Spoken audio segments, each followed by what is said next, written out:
just want to uh, turn to one passage from Gospel of Mark, chapter 4. मरकुस रचित सुसमाचार में से चौथे अध्याय में से एक भाग को मैं निकालना चाहता हूँ। So, this is a parable of the sower. और बीज बोने वाले का ये दृष्टांत यहाँ है। I'm sure that we all are familiar with that. और हमें से सब लोग इससे बहुत ही परिचित हैं। And Jesus spoke about 4 types of hearers. और यीशु मसीह ने 4 प्रकार के सुनने वालों के विषय में कहा। And even within the 4th type of hearer, there is another 3 categories within that. और इन 4 प्रकार के अलग-अलग सुनने वालों में भी 3 अलग-अलग श्रेणी है, 3 अलग-अलग प्रकार के लोग हैं। That you will find it from verse 3 to 8. और इसको हम तीसरे वचन से 8वें वचन में पाते हैं। So I'm referring to Mark chapter 4, मरकुस रचित सुसमाचार उसका चौथा अध्याय verse 3 to 8. 3 से लेकर 8 वचन। The first category is Jesus mentioned seed fell by the wayside. सबसे पहले जो प्रकार के लोग जो यीशु मसीह ने बताए, ऐसे लोग जो रास्ते में ही गिर गए। Other one in verse 5, some fell on a stony ground. और 5वां वचन जो है वो जो है बहुत एक पथरीली भूमि पर वो गिरे। And the third one is verse 7, some fell among the thorns. और 7वां वचन है कुछ बीज जो है वो झाड़ियों में गिर गए। And fourth type is mentioned in verse 8, some seed fell on the good ground. और 8वें वचन में कुछ बीज जो है वो अच्छी भूमि पर गिरा। And within this, Jesus mentioned 3 types again. Some gave 30-fold, some 60, and some 100. और अच्छी भूमि में भी यीशु मसीह ने 3 प्रकार के लोगों को बताया। कुछ ने 30 गुना, कोई 60 गुना और कोई 100 गुना फल लाया। Yeah, all these 4 categories, they heard the word of God. और ये चारों प्रकार के लोगों ने परमेश्वर के वचन को सुना। And all did not respond in the similar way. पर सबों ने एक जैसी प्रतिक्रिया नहीं दी। And today I just want to speak about the third category. और जो तीसरी श्रेणी है, जो तीसरा प्रकार के लोग हैं, उनके विषय में मैं कहना चाहता हूँ। And the seed which fell among thorns. ऐसी बीज जो झाड़ियों में गिर गई। And Jesus later interpreted the parable to the disciple and told them the meaning. और आगे यीशु मसीह ने शिष्यों को दृष्टांत की व्याख्या देकर उसका अर्थ समझाया। And that you will find it in verse 18 and 19. और वहां आप उसको 18 और 19 वचन में पाओगे। And now these are the one sown among the thorns.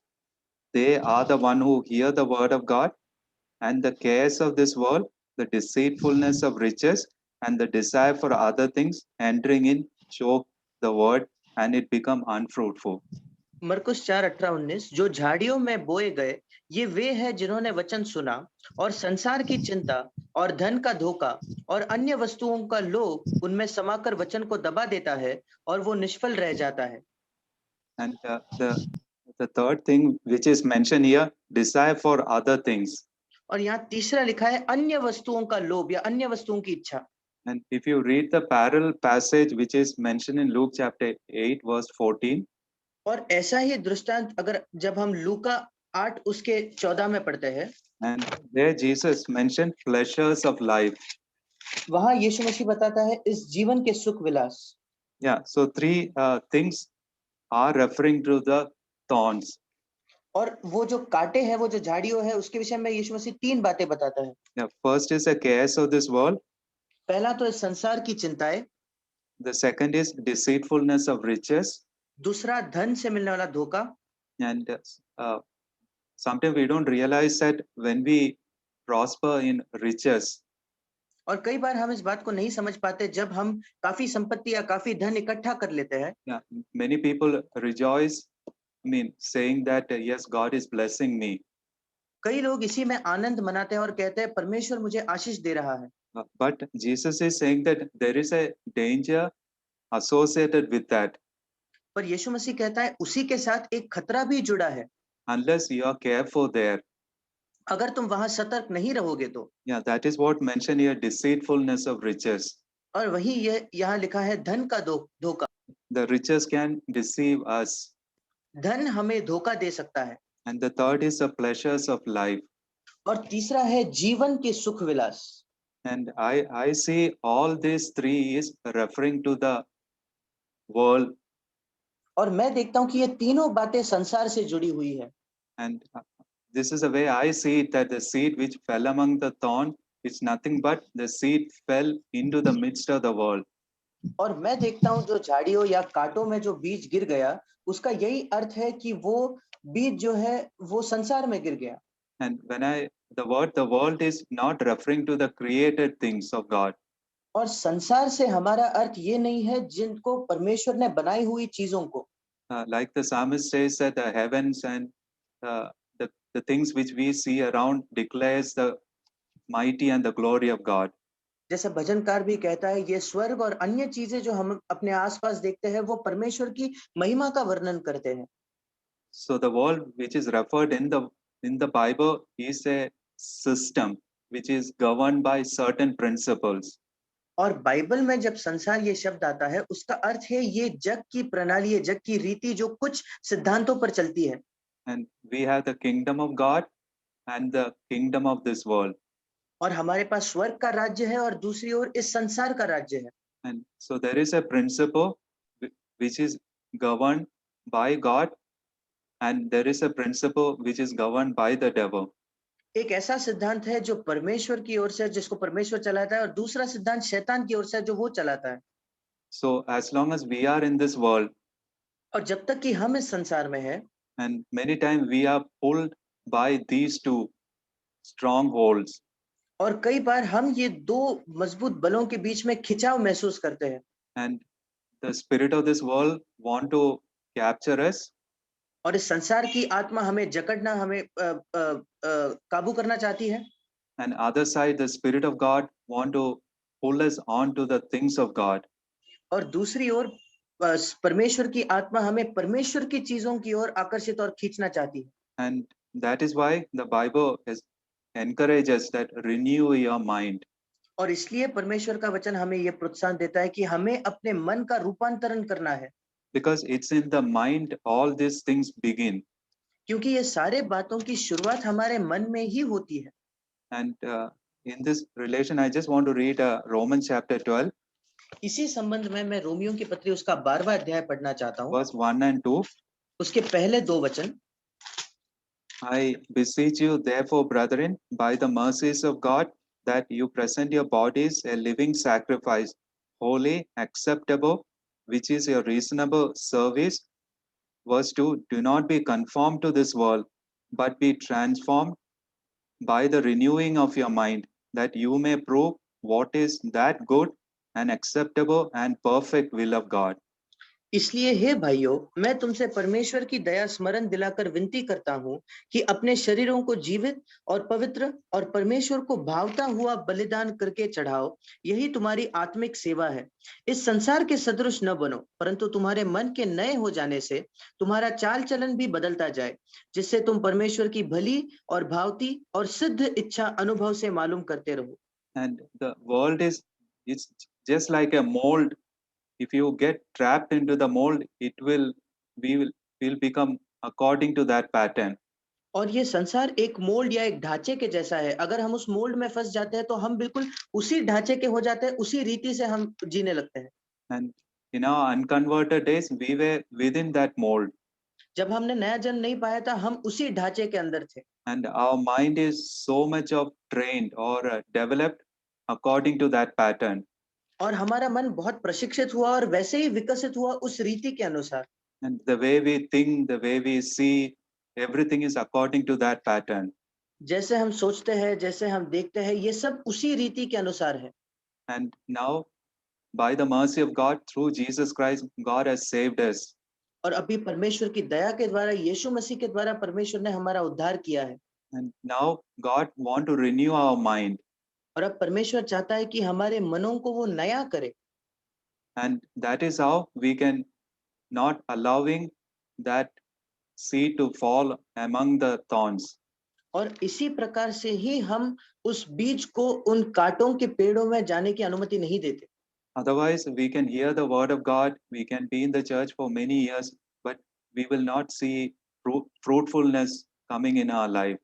अगर ऐसा नहीं हुआ तो हम परमेश्वर का वचन सुनेंगे, हम कई साल से कलीसिया में रहेंगे, पर हम उस परमेश्वर के वचन के द्वारा जो फल उत्पन्न होता है वो उसको अपने जीवन में नहीं देख पाएंगे। And I see these days that one of the area where I need to renew my mind is mentioned in Philippians chapter 3, verse 18 to 24. और इन दिनों मैं देखता हूँ एक क्षेत्र जहां मेरे मन का नया हो जाना जरूरी है, वो है फिलिपियों की पत्री उसका 3 अध्याय 14 से लेकर 18 वचन। For many walk, of whom I have told you often, now tell you even weeping, that they are the enemies of the cross of Christ, whose end is destruction, whose God is their belly, whose glory is in their shame, who set their mind on earthly things.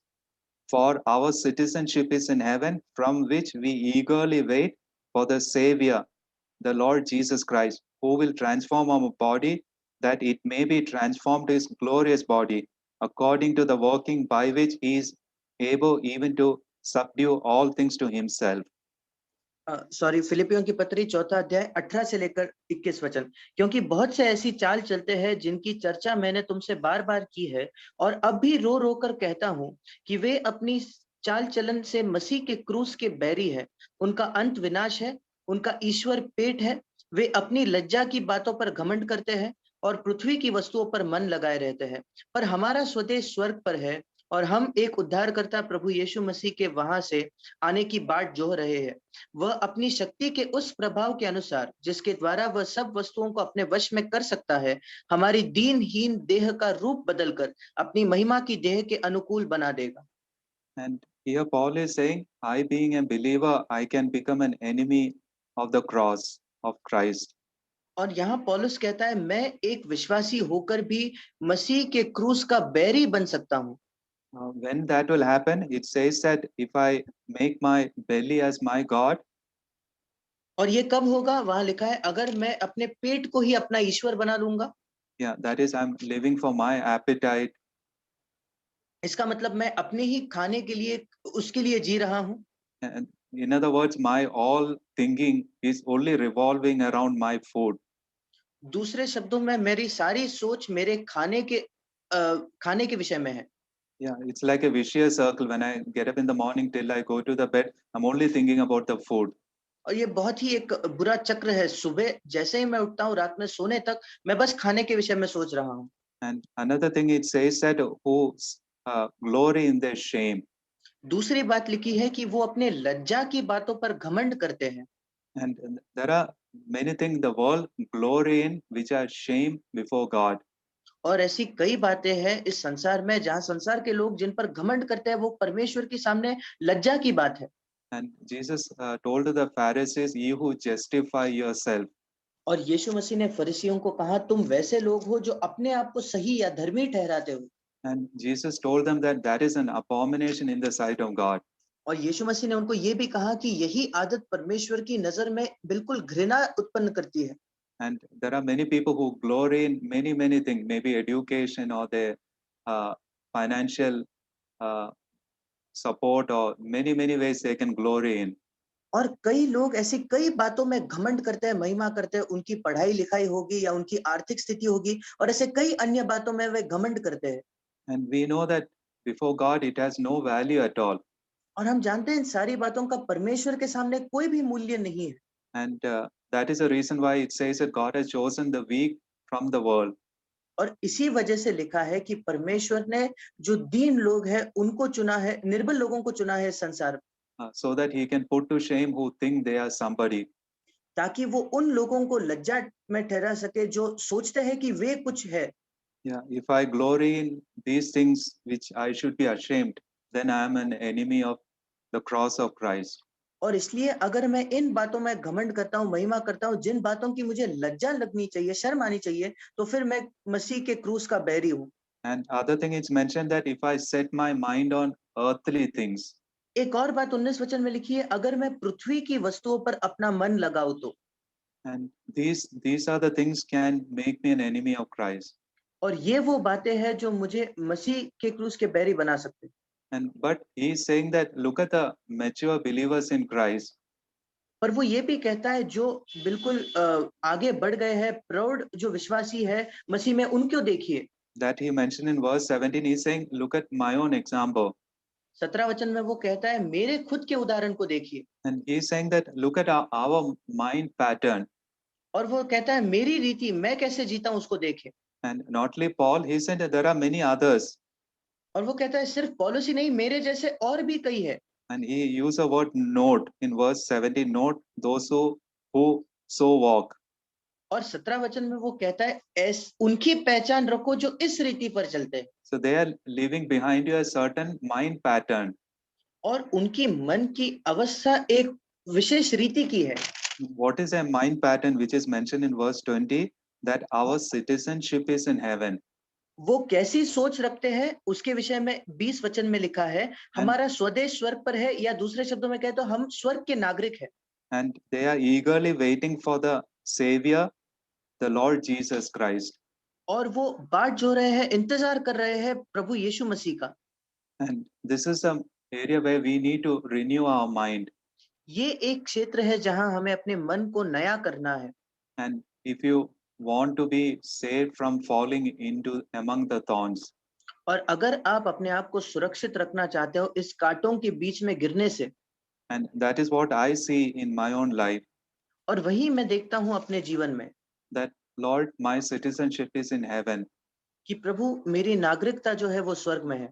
Yeah, but Lord, right now I am not in heaven, I am in this earth, on this पर earth. अब तो मैं स्वर्ग में नहीं हूं, अब इस समय मैं इस पृथ्वी पर जी रहा हूं। Yeah, as long as you keep me on this earth, maybe 60, 70, 80 years, I don't know how many years you have want me to be on this earth. जब तक तू मुझे इस पृथ्वी पर रखे, शायद 60 वर्ष, 70 वर्ष, 80 वर्ष, मैं नहीं जानता तू कितना समय चाहता है कि मैं इस पृथ्वी पर रहूं। Yeah, when I kept on confessing that my citizenship is in heaven, जब मैं बार बार इस बात का अंगीकार करता हूं कि मेरी नागरिकता स्वर्ग की है, so what should be my mind regarding this earth when I am on in this life? और फिर इस जीवन में जब मैं इस पृथ्वी पर जीता हूं तो इस पृथ्वी के बारे में मुझे कैसी सोच रखनी चाहिए। And I must have this mind that Lord, I'm a stranger and pilgrim on the earth. मेरे अंदर हमेशा यही एक मन रहना चाहिए, एक सोच रहना चाहिए कि मैं इस पृथ्वी पर एक यात्री, एक मुसाफिर और एक अजनबी व्यक्ति हूँ। And unless otherwise I have this mind, it is very difficult to come out of falling into the among the thorns. जब तक मैं इस मन को नहीं रखता, इस सोच को नहीं रखता, तब तक उन कांटों के बाहर आना बहुत कठिन है। And one of the passage which speaks about Abraham, which been a tremendous encouragement to me even from my youth. और एक वचन है जो अब्राहम के विषय में है, जो मेरे लिए एक बहुत बड़ा प्रोत्साहन का कारण रहा है मेरे जवानी के दिनों से। Verse Hebrews chapter 11, verse 13 to 16. वो है इब्रानियों की पत्री, उसका 11वां अध्याय 13 से लेकर 16 वचन। Verse 8 onwards, speaking about Abraham and Sarah. Then verse 13 to 16. These all died in faith, not having received the promises, but having seen them far off, were assured of them, embraced them, and confessed that they were strangers and pilgrims on the earth. For those who say such things declare plainly that they seek a homeland. And truly, if they had called to mind that country from which they had come out, they would have had opportunity to return. But now they desire a better, that is a heavenly country. Therefore, God is not ashamed to be called their God, for he has prepared a city for them. 8 से आगे Abraham और सारा के विषय में है, 13 वचन से 16 वचन। ये सब विश्वास ही की दशा में मरे और उन्होंने प्रतिज्ञा की हुई वस्तुएं नहीं पाई, पर उन्हें दूर से देखकर आनंदित हुए और मान लिया कि हम पृथ्वी पर परदेशी और बाहरी हैं। जो ऐसी बातें कहते हैं वे प्रकट करते हैं कि स्वदेश की खोज में है, और जिस देश से वे निकल आए थे यदि उसकी सुधि करते तो उन्हें लौट जाने का अवसर था, पर वे एक उत्तम अर्थात स्वर्गीय देश के अभिलाषी है। इसीलिए परमेश्वर उनका परमेश्वर कहलाने में उनसे नहीं लजाता, क्योंकि उसने उनके लिए एक नगर तैयार किया है। Yeah, we know that Abraham was not a person who was just struggling to meet his end needs. हम जानते हैं कि अब्राहम कोई ऐसा व्यक्ति नहीं था जो सिर्फ अपना गुजारा करने के लिए बहुत परिश्रम कर रहा था। And he was a man who was blessed by God in earthly things.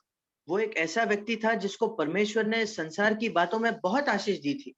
But I'm always encouraged when I read that, but this man was not deceived by the riches of not being taken up with the riches. पर मैं जब कभी इसको पढ़ता हूँ तो मैं बहुत प्रोत्साहित होता हूँ कि ये मनुष्य कभी उस धन से उसने धोखा नहीं पाया, And because he had a mind which is renewed. क्योंकि उसका एक ऐसा मन था जो नया हो चुका था। And it says that they sought for a country which is not made, not on this earth. और यहाँ लिखा है कि वो एक ऐसे देश के पीछे खोज में थे जो इस संसार में नहीं है। And that is what mentioned in verse 14. They declare plainly that they seek a homeland. और 14वें वचन में बिल्कुल स्पष्टता से लिखा है कि वो अपने घर के देश को खोज में है। हिंदी में स्वदेश लिखा है। Yeah, even they had an opportunity to go back to their old way of life. उनके पास एक मौका था कि वो अपने पुराने जिंदगी की ओर लौट जाए। But it says in verse 16, they desire a better, that is a heavenly country.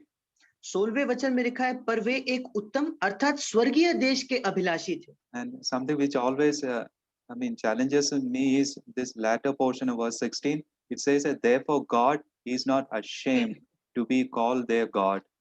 और एक बात जो हमेशा मुझे प्रोत्साहित करती है वो है चुनौती देती है वो है 16वें वचन का आखिरी भाग, इसीलिए परमेश्वर उनका परमेश्वर कहलाने में उनसे नहीं लजाता। Yes. Sometimes I think that whether God can say about me that God is not ashamed to be called my God.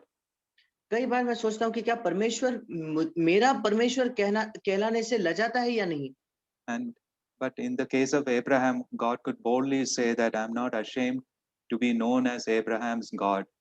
पर अब्राहम के विषय में परमेश्वर बिल्कुल धाड़स से ये बोल सकता था कि मुझे अब्राहम का परमेश्वर अपने आप को कहलाने में कोई लजा नहीं आती। Yeah, because the riches, the wealth of this earth never allowed to be influence him. क्योंकि इस संसार के धन से अब्राहम कभी भी प्रभावित नहीं हुआ And he was so much attached to God, और वो परमेश्वर के साथ इतना जुड़ा हुआ था and he sought for a heavenly home. और वो एक स्वर्गीय देश की खोज में था।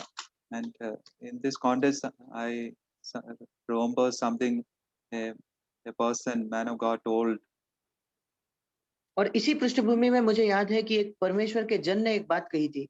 Yeah, in the olden times, पुराने समय में people used to travel from one place to another place, and they carry the weight on their head.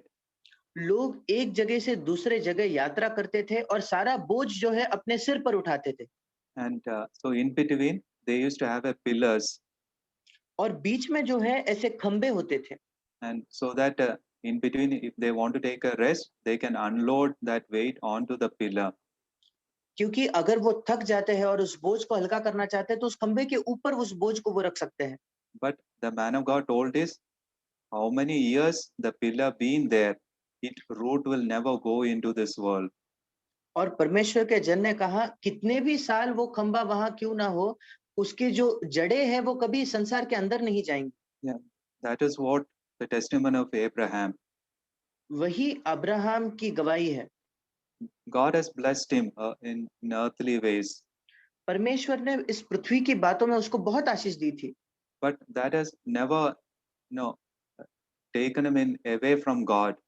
पर उसके वजह से वो सारी बातें कभी भी उसको परमेश्वर से अलग नहीं कर पाई। Yeah, because he kept on. I'm sure that he kept on.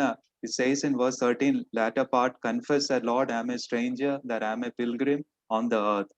क्योंकि मेरा विश्वास है कि वो इस बात को बार बार अंगीकार करता था, बार बार कहता था, जैसे 13 वचन के आखिरी भाग में लिखा है कि प्रभु मैं इस पृथ्वी पर एक परदेशी और बाहरी व्यक्ति हूँ। Yeah, it's true that when we follow the Lord, ये सच है कि जब हम परमेश्वर के पीछे प्रभु के पीछे जाते हैं, the Lord will bless us. प्रभु हमें आशीष देगा। Yeah, he will also not only bless us spiritually, he also take care of our earthly needs. वो ना केवल हमें आत्मिक तौर पर आशीष देगा पर हमारी पृथ्वी की सारी जरूरतों को भी वो पूरा करेगा। Yeah, but the danger is that that riches, the blessing God has given, should not deceive us. पर खतरा ये है कि जो धन है, जो आशीषें परमेश्वर ने हमें दी है, उसके वजह से हमें धोखा नहीं खाना चाहिए। Where I lost sight of eternity. जहां मैं अनंत काल को देखना ही छोड़ देता हूँ, where I've forgotten the fact that Lord, I'm a stranger and pilgrim on the earth. कि मैं इस सत्य को भूल गया हूँ कि मैं इस संसार में एक बाहरी और एक परदेशी हूँ। As so I'm a permanent resident of this earth. मानो मैं इस पृथ्वी पर ही हमेशा के लिए जीने वाला हूँ। And regarding the pleasure of life, it's again help us if you have this right attitude. और जीवन के सुख विलास के विषय में भी ये हमारी सहायता करेगा अगर हम एक सही मनोभाव रखें तो। That mind is, Lord, I'm a stranger and pilgrim on the earth. वो ऐसा मन है कि प्रभु मैं इस पृथ्वी पर बाहरी और परदेशी हूँ। Yeah, that is what Peter encourages the believers, which is mentioned in First Peter chapter 2, verse 11 and 12. और First Peter इसी बात से पतरस विश्वासियों को प्रोत्साहित करता है। पहला पतरस 2 verse उसके 11 and 12. 11 और 12 वचन। Beloved, I beg you as sojourners and pilgrim, abstain from fleshly lusts which war against the soul, having your conduct honorable among the Gentiles, when they speak against you as evildoers, they may, by your good works which they observe, glorify God in the day of visitation. पहला पत्रस 2 11 12। हे प्रियो, मैं तुमसे विनती करता हूँ कि तुम अपने आप को परदेशी और यात्री जानकर उन सांसारिक अभिलाषाओं से जो आत्मा से युद्ध करती है बचे रहो। अन्य जातियों में तुम्हारा चाल चलन भला हो, ताकि जिन जिन बातों में वे तुम्हें कुकर्मी जानकर बदनाम करते हैं, वे तुम्हारे भले कामों को देखकर उन्हीं के कारण कृपा दृष्टि के दिन परमेश्वर की महिमा करे। Yeah, here Peter is speaking about a war between our soul and the fleshly lust. और पतरस यहाँ जो हमारी सांसारिक अभिलाषा है और हमारे अंदर की जो लालसा है उनके बीच में एक लड़ाई के विषय में बता रहा है। And whenever we are in this battle, we have to keep reminding ourselves, Lord, I'm a stranger and pilgrim on the earth. जब कभी हम इस लड़ाई में है तो हमें याद करना है कि हम प्रभु मैं इस संसार पर एक परदेशी, एक यात्री, एक बाहरी व्यक्ति हूँ। And I don't want to get myself into this. और मैं अपने आप को इन बातों से जकड़ा हुआ नहीं करना चाहता And I want to abstain from it. और इन बातों से मैं दूर रहना चाहता हूँ। And not only abstain, I want to run away from it. और सिर्फ दूर ही नहीं, मैं इनसे दूर भाग जाना चाहता हूँ। And I will never forget one part of the Pilgrim Progress.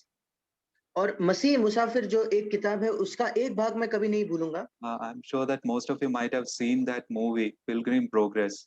शायद आप में से कई लोगों ने वो मूवी देखी होगी, मसीह मुसाफिर।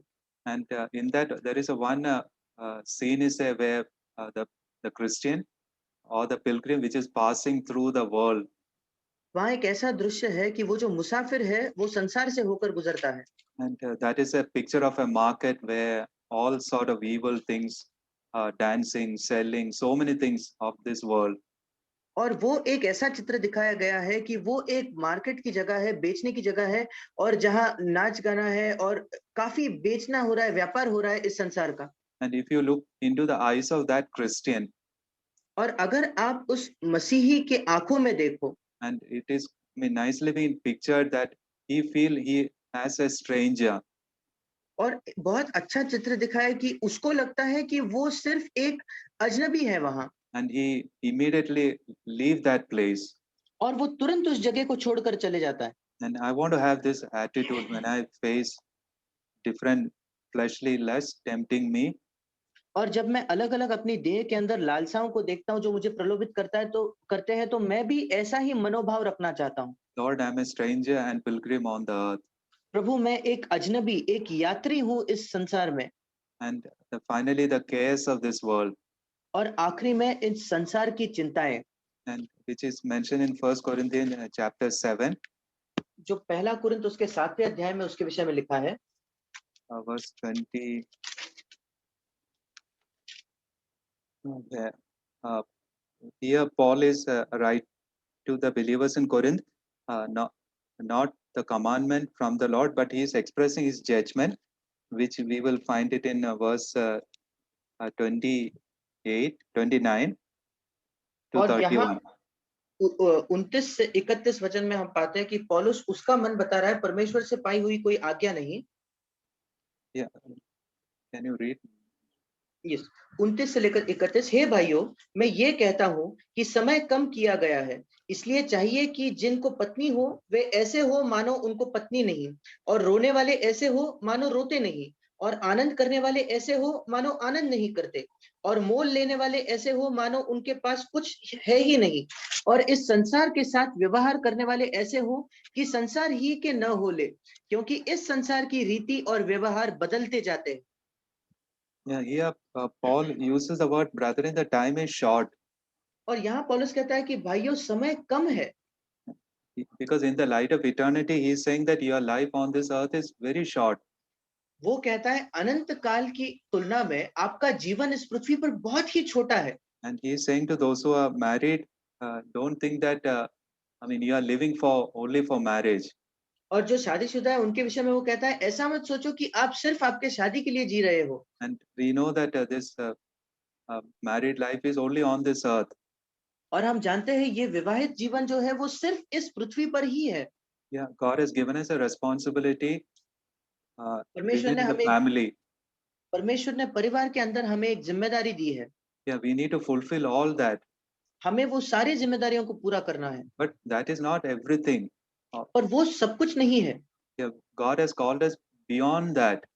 परमेश्वर ने उससे आगे भी हमें बुलाया है। And in verse 30 says, those who weep as though they did not weep. और 30 वचन में लिखा है रोने वाले ऐसे हो मानो रोते नहीं। Yeah, it's true that sometimes we have that experience of weeping. Sometimes some of us might have lost our dear ones, or we go through difficulty, problems in life. We sometimes feel like weeping. ये सच है कि हम इन रोने के अनुभव से जाते हैं, कई बार हमारे प्रियजनों को हम खो देते हैं या कठिन परिस्थितियों से हम जाते हैं और हम इस रोने की परिस्थिति से होकर गुजरते हैं। And here Paul is saying, don't be just taken up with the weeping, that difficulty, and just weeping, weeping. और पौलुस यहाँ कहता है उस कठिनाई को इतना बड़ा मत बना लो कि तुम बार बार रो रहे हो और उसी बात में आप उलझे हो। And if I do that, then the cares of this world will choke me. अगर मैं ऐसा करता हूं तो इस संसार की जो चिंताएं हैं वो मुझे पूरी तरीके से खत्म करेंगी। And he's saying other thing, those who rejoice, who may be going through easy time, they are prospering in something, and they can rejoice in that earthly things. और दूसरा विषय लिखा है 30 वचन में आनंद करने वाले, मानो ऐसे लोग जिनके साथ सब कुछ अच्छा जा रहा है वो इसी में खुशी मना सकते हैं कि मेरा जीवन कितना अच्छा जा रहा है। And in that rejoicing, they forgot about the eternity. और इस खुशी मनाने की दशा में वो अनंत काल के विषय में भूल जाते हैं। And some people who are into the business buying, and he's saying that those who buy as so they did not possess. और व्यवहार करने वालों के विषय में जो खरीदते हैं उनके विषय में वो कहते हैं मोल लेने वाले ऐसे हो मानो उनके पास कुछ है ही नहीं। So sometimes when we do business, we prosper, we get, lot of money flowing in. और कई बार हम व्यापार करते हैं और हमारा व्यापार अच्छा बढ़ता है और काफी पैसा आने लगता है। Or those who are working, sometimes we can have lot of saving. और जब हम काम करते हैं कई बार हमारे पास बहुत सेविंग्स हो सकती है। Sometimes unconsciously we put our trust there. कई बार बिना सोचे हमारा भरोसा जो है हम उन्हीं पैसे पर रखते हैं। I think David says that the riches are like a bird, one day it will fly away. और दाऊद कहता है जो धन संपत्ति पैसा है वो एक पक्षी के जैसे एक दिन वो उड़ जाएगा। And finally, here Paul is concluding that I want you to be without care. और यहाँ पौलुस अंत में कहता है मैं चाहता हूँ कि तुम किसी भी चिंता के बिना जियो। So I just want to conclude by saying one statement of man of God, which has really influenced me. This is what he told: "Stamp eternity on my eyeball." और परमेश्वर के एक जन के एक वाक्य के साथ मैं अंत करना चाहता हूँ जो जिसने मुझे बहुत ज्यादा प्रोत्साहित किया है। उसने कहा था कि प्रभु अनंत काल को जो है मेरी आंखों के ऊपर तू एकदम उसको वही चिपका दे। His name is Jonathan Edward. उसका नाम है Jonathan Edwards. He lived in 16th century. वो 16वीं शताब्दी में जीता था। He was an American revivalist preacher. वो अमेरिका में बड़ी बदारी लाने वाला एक प्रचारी था। I think he lived around maybe 55 years. शायद वो 55 वर्ष की उम्र तक जिया। But he had this constant prayer: पर God, उसकी ये बार बार प्रार्थना थी stamp eternity on my eyeballs. परमेश्वर अनंत काल को मेरी आंखों पर तू बिल्कुल चिपका दे। And that I want to have this prayer in my own life. God, help me to have this right attitude that I am a stranger and pilgrim on the earth. और मैं भी यही चाहता हूँ कि ये मेरी प्रार्थना हो कि प्रभु तू मेरी मदद कर कि मेरा यही रवैया हो कि मैं इस संसार में मुसाफिर और परदेशी हूँ। Yeah, when I say, Lord, stamp eternity on my eyeball, what I'm saying, God, give me a mind that I am a stranger and pilgrim on the earth. और जब मैं कह रहा हूँ कि प्रभु अनंत काल की बातों को मेरी आंखों पर उसकी छाप कर दे, तो मैं कह रहा हूँ कि प्रभु मेरी सहायता कर कि इस संसार की वस्तुओं के लिए मैं एक परदेशी और बाहरी व्यक्ति होकर जीऊं। Let us be the seed which falls on the good ground. हम वैसा बीज बने जो अच्छी भूमि पर गिरता है। And let's not the riches deceive us, nor the pleasures of life or the cares of this world choke us. और पैसे के धन से मिलने वाला धोखा भी हमारे साथ ना हो और इस संसार की चिंताएं भी हमें ना दबा दे और Amen. हमें